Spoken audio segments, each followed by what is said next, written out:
Hi, my name is Harshadan Chaturvedi and I am a legal intern at Lexis and Company. So today we are going to talk about right to protest peacefully is not a terrorist act. While granting bail to Devanga Kalita and Natasha Narwal in Delhi riots case, Delhi High Court stated the state in its anxiety to suppress dissent blurred the line between right to protest and terrorist activity. The Delhi High Court, while granting bail to Devganga Kalita and Natasha Narwal in Delhi riots case under the Unlawful Activity Act, on Tuesday observed that the state, in its anxiety to suppress dissent, blurred the line between the constitutionally granted right to protest and terrorist activity. In the case of Devganga Kalita versus state and Natasha Narwal versus state, if such blurring against traction's democracy would be in peril, a bench of Justices Siddharth Mridul and Anup J. Bhambani cautioned. We are constrained to say that it appears that in its anxiety to suppress dissent and in the morbid fear that matters may get out of hand, the state has blurred the line between the constitutionally granted right to protest and terrorist activity. If such blurring against traction democracy would be in peril, the order said. The code underscored that the right to protest peacefully without arms is a fundamental right under Article 19, Sub-Article 1, Clause B of the Constitution and not been outlawed yet. Considering, however, that the right to protest is a fundamental right that flows from constitutionally granted right to assemble peace and without arms, enshrined in Article 19, Sub-Article 1, Clause B of our Constitution. Surely that the right to protest is not outlawed and cannot be termed as a terrorist act. With the meaningful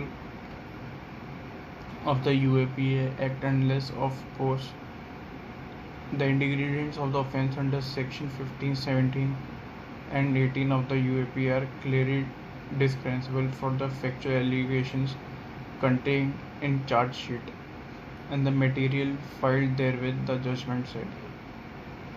The court acknowledged that making of inflammatory speeches or gazing chakka jams etc. were common in the face of widespread opposition to governmental or parliamentary actions. Even if such activities crosses the permissible line of the peaceful protest, it would still not amount to commission of a terrorist act or a conspiracy or an act preparatory to the commission of terrorist act as understood under the UAPA, the court held. Even if we assume for the sake of argument without expressing any view thereon, then in the present case inflammatory speeches, chakka jams, instigation of women protesters and other action to which the appellant is alleged to have been party crossed the line of peaceful protest permissible under a constitutional guarantee that, however, would yet not amount to commission on a terrorist act or a conspiracy.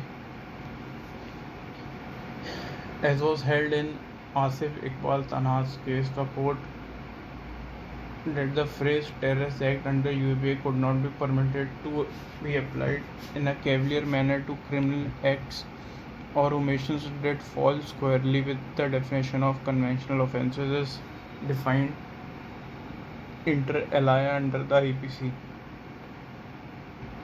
where the court finds that an act or omission is adequately addressed and dealt with by the ordinary penal law of the land, the court must not consequence a state agency crying wolf, the court remarked.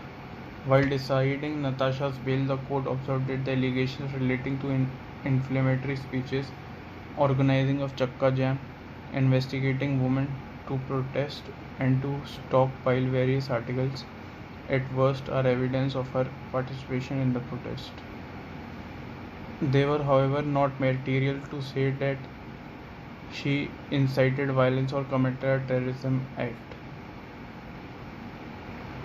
To the commission of a terrorist act as understood in the UAPA. Similar for Kalita, the court opined that the shorn of the superiors verbiage, hyperbole, and the stretch inference drawn from them by the prosecuting agency. Thank you.